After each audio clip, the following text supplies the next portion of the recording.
I'm going to share with you just the benefits that I found of doing 1 year of no sugar, very, very low carbohydrate, higher fat diet, the ketogenic diet. I'm going to share with you the benefits. The first benefit is a benefit that you probably have heard a lot about, and that is weight loss. I can confirm this is absolutely true. In the first 2 weeks on the ketogenic or no carb diet or very low carb diet, you will lose a lot of water. And that rapid weight loss, I lost 3 kilograms in the first 2 weeks, uh, in my opinion, was just water in the first couple of weeks. You will go to the bathroom quite a lot more. I certainly did. You will lose a lot of electrolytes. We'll come to that later on and what you can do about that. But absolutely true. I lost a ton of weight very, very quickly. And I would say that the definition, muscle definition, increased greatly. Actually, that was quite surprising. I looked great in the mirror. I was very, very happy with that side of things. But that's never my goal, is to look great in the mirror. That's not what I'm looking for in any diet or any intervention to do with my health. I'm looking to live a lot longer and be a lot healthier and have a lot more energy and feel great. I want my mood to be great. But I can say I lost a lot of weight. That weight stayed off as long as I was on the ketogenic diet, have been on the ketogenic diet. That weight has stayed off, still have great definition. I've continued the weight loss as I've progressed and as I've added in a few more things like fasting, intermittent fasting, and so on. We're going to come to that a little bit later on, some tips, but I can confirm that the first benefit is definitely weight loss. And benefit is feeling calm. Very, very calm, I felt on a ketogenic diet. Once I got through the first rock and roll couple of weeks, 2, 3 weeks actually, once I got through that, I noticed that my mood had stabilized. To best describe it, it was as if somebody had turned off all the background noise, all the anxiety. They turned it off. I felt incredibly calm. Very, very little anxiety. And a lot of people report this on the ketogenic diet.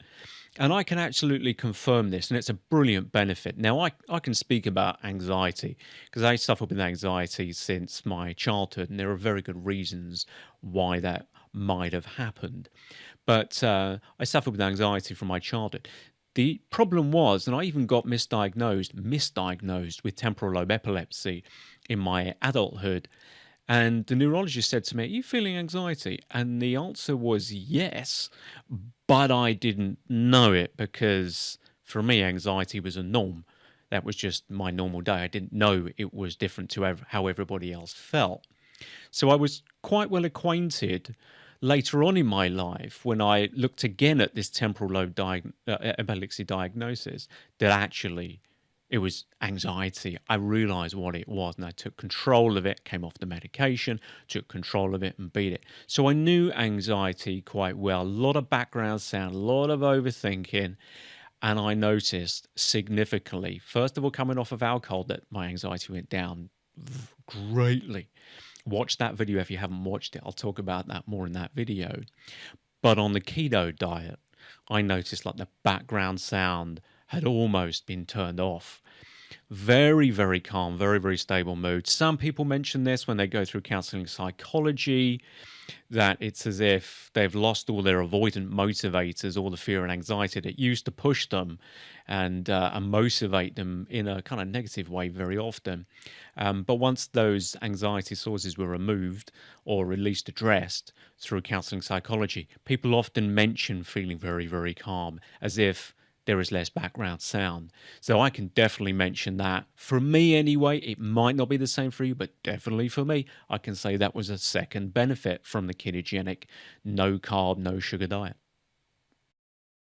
The next unexpected benefit from doing a keto diet, the second benefit for me, was that people noticed, specifically people that I don't see so often, people I might see every month, 2 months, they mentioned, "You look great." Which of course is hugely motivating, and I hope that happens to you if you do the ketogenic as well. But it was nice. It was very nice comment to receive from people, and they specifically mentioned, number one, you look like you've lost a lot of weight. And that would have been true, of course. But they just said, you look great. You look really well. And I noticed personally and had some comments about my skin. I noticed that my skin looked, and I hate to use this word, and I can't think of a better one, but more glowy, which is a really silly word to use. But they said, you look great. And I could see that my skin looked a lot better. I looked much more healthy. I looked more youthful, if you like. 49 years old as of a couple of days ago. Happy birthday to me. But I could notice that I did visibly look a little bit younger, and this was on just a few weeks on the keto diet. Now, I can hypothesize again for some reasons for this. Maybe there's some autophagy going on, which will start to happen if you're on a high-fat, no-carb diet, especially if you're fasting as well. Possibly some autophagy going on. I can't speak to any other reasons why. If you know the reason why, you're a medical professional who studies this field, put your comments in the comment section below and let us know your ideas on that. But I can absolutely confirm a benefit of this diet for me was better skin and looking great. Okay, next benefit is one that you may or may not expect. I can't promise it for you, but I had much more endurance, especially towards the end of the day. Now, in my previous video, we talked about quitting alcohol and how they made my mornings much better. Now, I quit alcohol about 2 years ago, and I went on the no sugar, no carbohydrate, or very little carbohydrate, as we'll talk about in a second, ketogenic diet. And I noticed towards the end of the day, I had a lot more energy. Could have been because my anxiety level was much, much lower. And at the end of the day, without being exhausted from overthinking all day, maybe I had more energy at the end. I really don't know the reasons, but I can tell you that I had a lot more energy towards the end of the day as well. And I would say a lot more stable energy during the day also. Then that was definitely a nice, pleasant benefit that I got. Now, what this also helped me with was to be a little bit more successful. Last year was probably financially my most successful year to date. And I think one of the reasons was linked to my mood. Coming off of alcohol, stopping alcohol, incredibly improved my mood, and I saw a financial difference as a result, not just in savings, as I talked about in my previous video, but actually just in terms of my mood, being a much better colleague, much better with my clients, and being able to work for longer, having much more productive mornings. But on the keto diet, I can absolutely say as well that my mood also stabilized further, that I was much more able to be less anxious and think tactically rather than being reactive, which I could on occasionally be. But being on the keto diet, having a much, much lower level of anxiety and being able to, and so therefore to be able to think more tactically and strategically rather than being reactive, and being able to work longer in more of a productive zone, I can say that that was a real benefit to my life, benefit to my business, benefit to me financially, and that was a really pleasant surprise that I wasn't really expecting. One final benefit I'm going to chuck in here. I don't know if I should or I shouldn't, but I'm going to chuck it in there anyway, because it was a nice benefit for my life, actually, that I learned to cook.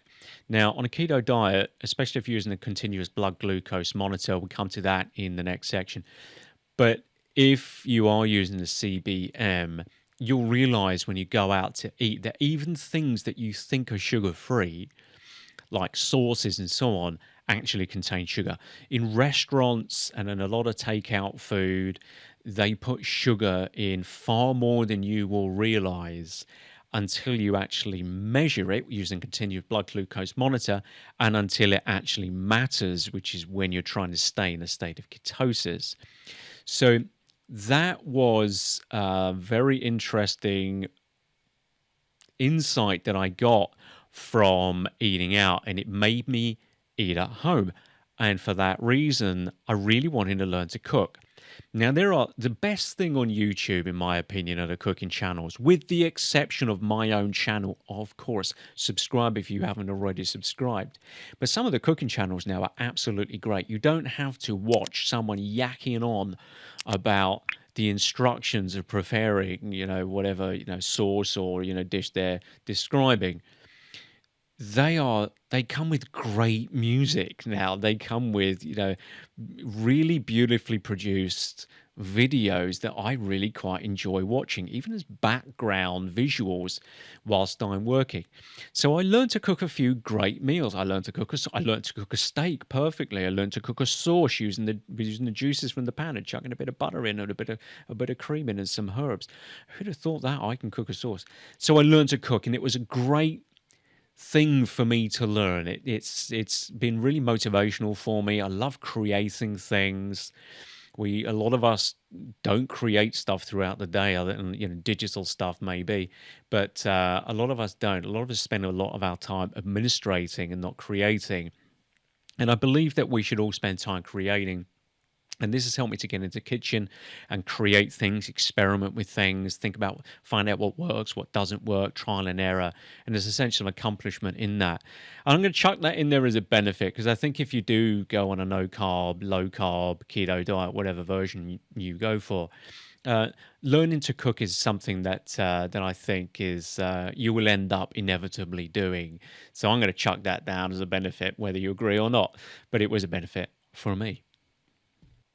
So the backstory to why I decided to quit sugar, quit carbohydrate, and go on a ketogenic diet was that I was a sugar addict. I have to admit this. Was I chucking down, 10 chocolate bars a day? No, I wouldn't do this. I'm probably a lot more like you.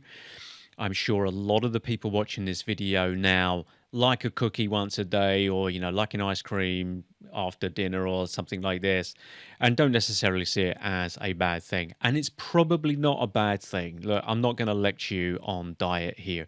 Follow your own wisdom. If it works for you, it works for you. It's completely fine. I follow my own wisdom. I try to listen to my body. I try to be sensitive to my own mood and my own thought patterns, and I take action accordingly. What I found was, when I came off of drinking alcohol, I noticed that actually I was replacing it with sugar. And some people in the comment section of my previous video on quitting alcohol mentioned a similar thing about replacing it with sugar. And I can confirm that I want to replace it with sugar. Now, I never really ate that much sugar, but if I walked past the bakery, I'd want to go in and have a little look around and then probably walk out with something. If in the morning I wanted to go out, I would kind of need a cookie to go with that coffee. I kind of really want that cookie. And then eventually got to the point where I would be dreaming about that cookie, even if it was just one oatmeal cookie handmade and all that kind of stuff. I was still, nonetheless, really craving that. And I noticed that. I know the signs of addiction, even though it might not be a serious addiction for most people, but I was aware of it. And I never want anything to have its hooks into me. I never want to be addicted. I know the signs of that. My mother was an addict, and I could see the pangs of that myself in alcohol previously, and stopped drinking alcohol. And I could see the pangs of that in sugar as well. So I decided I was going to come off of it. At the same time, I got a continuous blood glucose monitor, noticed that whenever I ate any carbohydrate, my blood sugar shot up through the roof to a level I wasn't really comfortable with. Not diabetic levels, but still alarming levels. When you measure something and see things moving in real time, it can be kind of alarming. So I took the alarm bells on that. I also noticed that my blood glucose level didn't go down as far as I kind of wanted it to. I kind of wanted it to go down, below 110, whether that's the right or wrong level. But I wanted it to go down to a level that that was within the ranges that we are told are healthy ranges, and mine didn't, which said to me I was probably pre-diabetic. So it motivated me even more to want to quit. Then I watched a video by Dr. Robert Lustig, was talking about glucose. This was great motivation. You'll find a lot of people speaking against glucose. Whether they're right, whether they're wrong, look, you've got to follow your own wisdom. And I used that as motivation that I was going to quit all in. Now, generally speaking, when I want to do something, I will go all in on doing it, all in. So I thought the best way to do this would be trying the ketogenic diet. I was already curious about it. I knew about it because I was diagnosed with temporal lobe epilepsy. I believe that was anxiety, not temporal lobe epilepsy. But I did know about the ketogenic diet because it's been an intervention for intractable pediatric epilepsy since 1920. Now, drugs came along afterwards. They may or may not be better. Who knows? Not for me to say. But it has been a treatment for that for a long time. There has also been a lot of studies on the ketogenic diet in relation to many serious health issues in a preventative way. I'm not going to get into that and make health claims, but I was always keen to try it. So all in, I went for it. I tried the ketogenic diet. What I can share with you is that on the keto diet, I learned that there is 3 distinct phases. There is a shock phase where my body clearly had no idea what was happening. It was still trying to find glucose. It clearly could not make ketones from fats, and my cells clearly couldn't use them because I had a lot of brain fog. I started to lose my memory a little bit, and I felt very fatigued.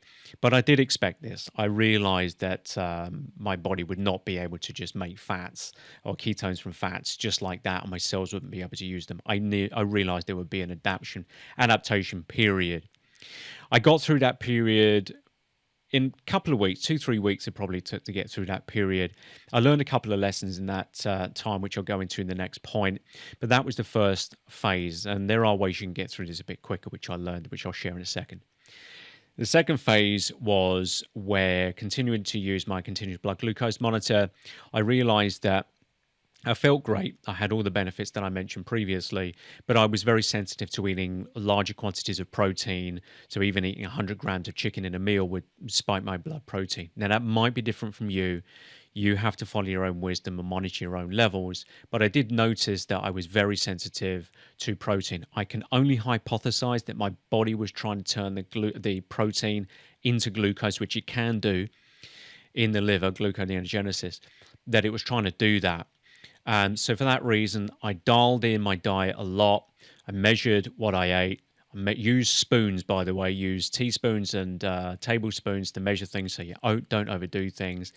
Count your not just your calories, but get one of these calorie counting diet apps that you can use so you can measure how much carbohydrate is in everything. A lot of things they tell you about keto from me were not. Things like Greek yogurt, strawberries, these kind of things. Once I cut all that out, I dialed down the protein in this first phase of the keto diet. I went right up in the third phase. But in this phase, I had to dial it in. The third phase that I found was when I went out to Christmas dinner, or a few Christmas dinners over this Christmas and New Year's period. And I thought, well, you know what? I'm just going to eat a lot more protein. I'm not going to hold back here. And I did. I ate 300-400 grams of protein, steak form, wonderful here in Japan, as you can imagine. And it didn't boost my blood glucose at all. Using the blood glucose monitor, and my ketone level didn't go down. In fact, it went up a little bit. And this told me that I was now completely fat adapted. My body could take those fats, it could turn those fats into ketones, especially beta hydroxybutyrate, and my cells could use them effectively. So for me, there was 3 phases to keto. It may or may not be the same for you, but for me, that's definitely 3 phases. Maybe you can expect the same. Continuous blood glucose monitor, a CBM, I thoroughly recommend it. Now, they're not 100% accurate.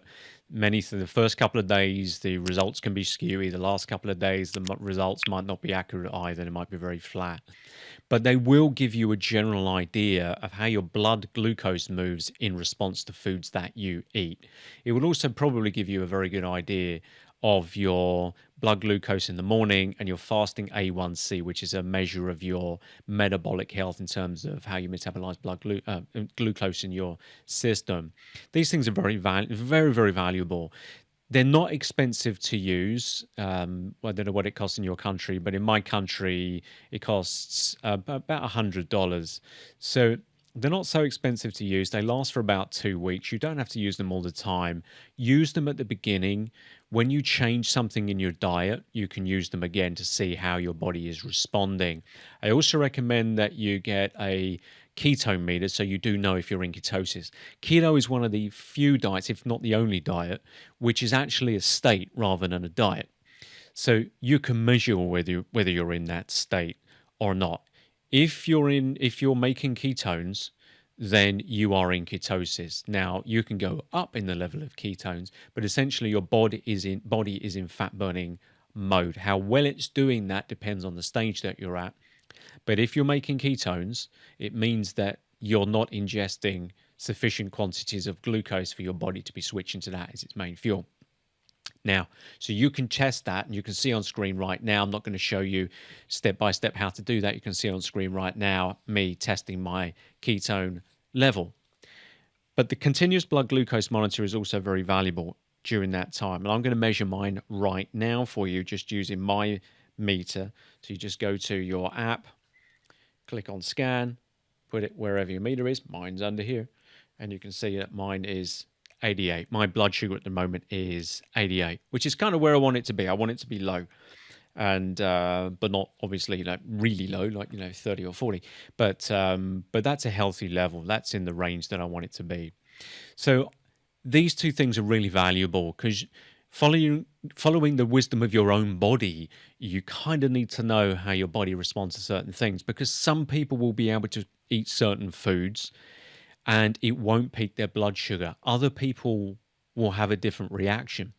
But what you will find when you go on a keto diet is that everyone's got an opinion and telling you, you can eat this, you can't eat that. You need to follow the wisdom of your own body. They're speaking from their perspective.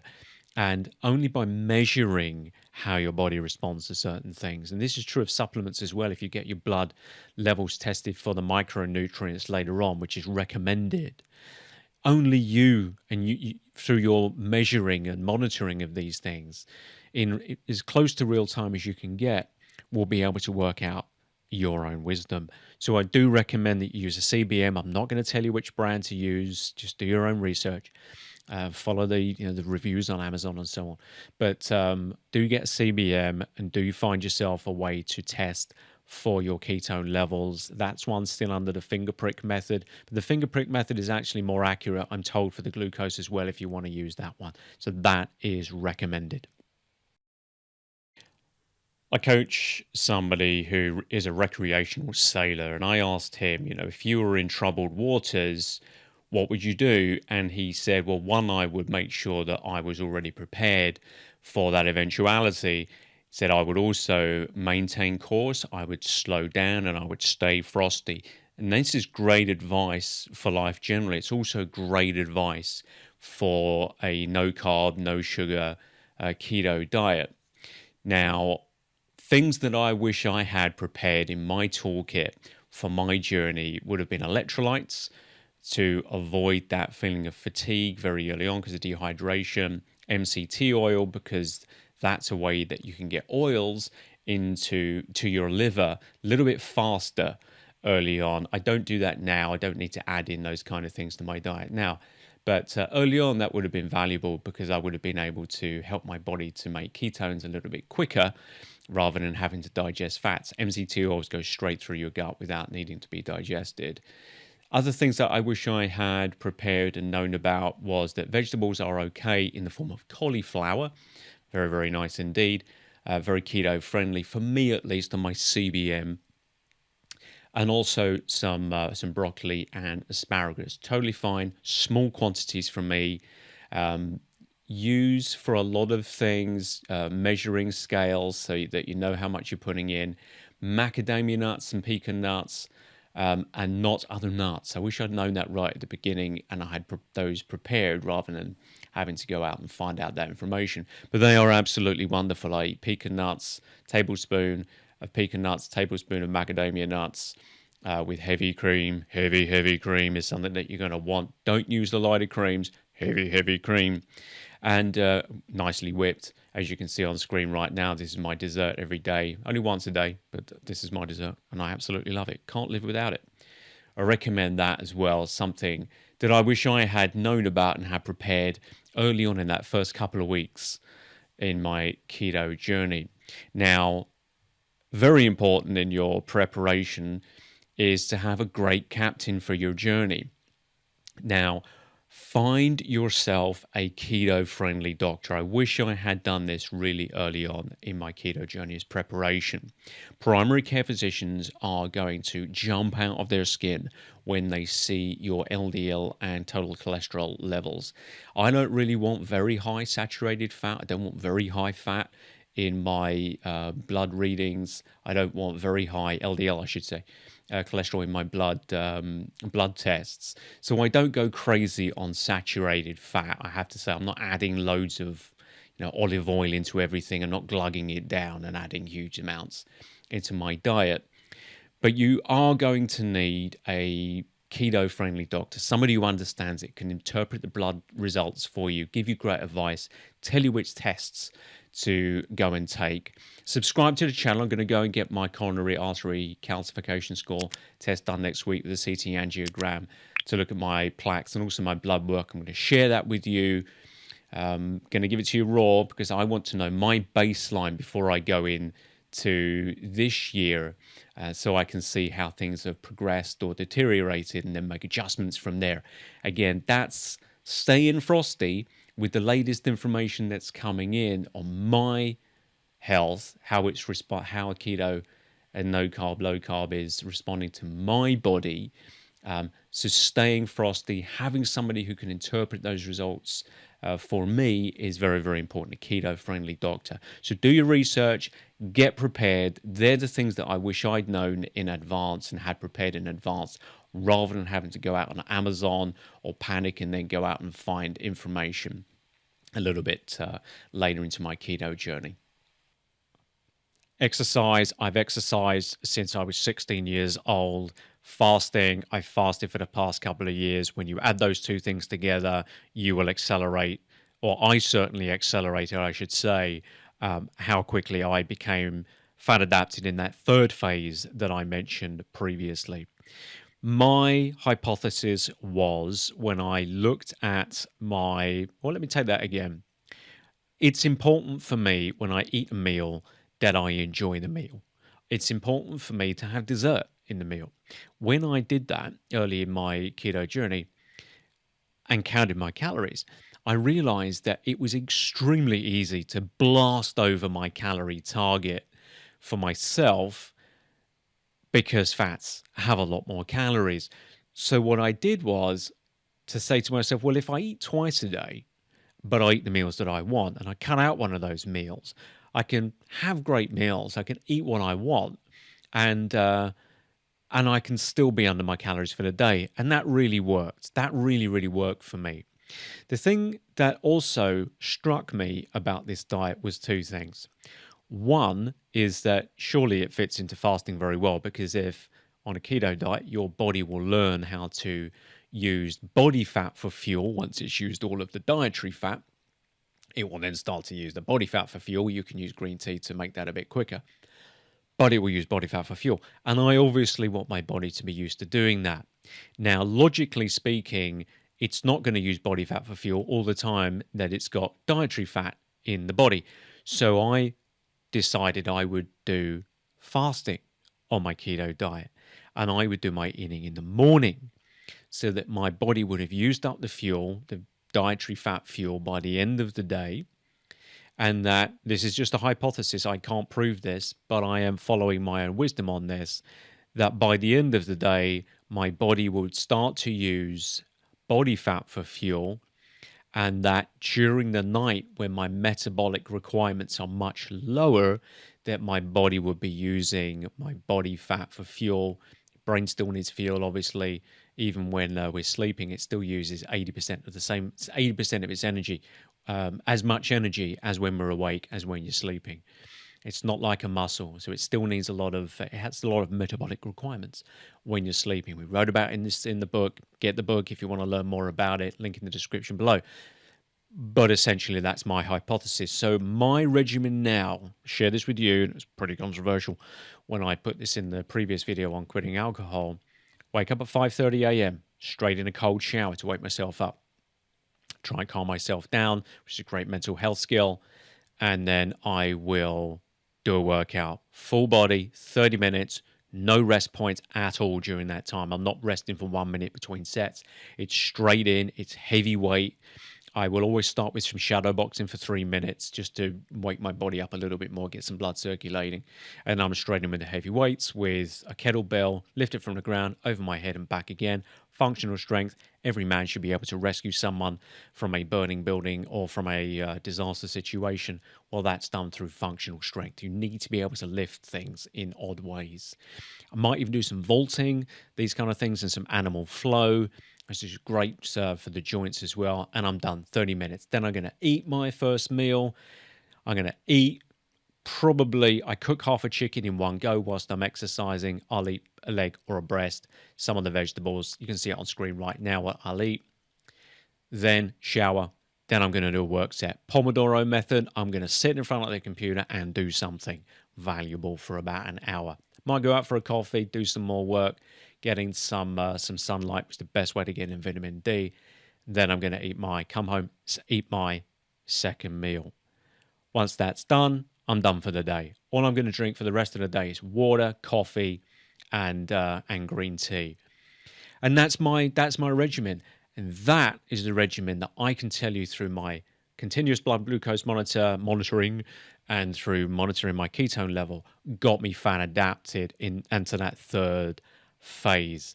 So I hope, and that worked for me, it may not work for you, follow your own wisdom, but I hope you found these tips. I hope you found this video very valuable.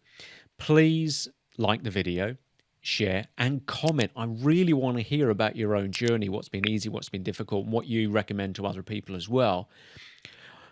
But in a couple of weeks, I'm going to come to you with a video of test results from my coronary artery calcium score, which is a CT scan, which measures the amount of coronary plaque that you have built up, or the harder plaques, and a CT angiogram, which shows the softer plaques as well, so I'm told, as well as my blood work. And the reason I'm going to do this is because we should never go blindly into anything.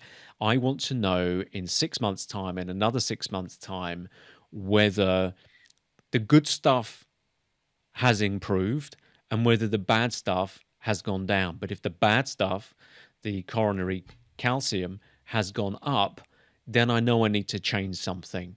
Maybe stop the diet, but certainly dial in and change some things in my diet. I know I need to measure these things and not go in ignorance. Diet is not a religion. This is all about following your own body and how your body's responding and reacting. And for that reason, I'm going to get myself tested. I'm going to bring the results to you in my next video, completely raw. I'm not going to filter it. I'm not going to just cherry pick what I show you. I'm going to show you because it's going to be the baseline for me. I do have some data going back 2 years, which I will try to reference in that video, but I'm definitely going to give you a baseline from my next video on my coronary health. So please subscribe to the channel so you don't miss that one. Hit the notification bell so you really don't miss it. And I'm looking forward to seeing you in the next video because we are about helping good people like you doing great things. I will see you in the next video. Thank you for watching.